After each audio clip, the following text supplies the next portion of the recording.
തുലാക്കൂറ്. തുലാക്കൂറുകാരെ സംബന്ധിച്ച് അവർക്ക് 9ാം ഭാവത്തിലേക്കാണ് വ്യാഴം വരുന്നത്.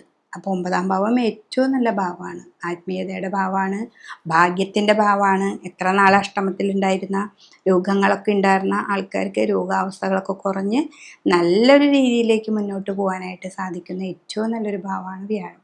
അതും ബുധക്ഷേത്രത്തിൽ.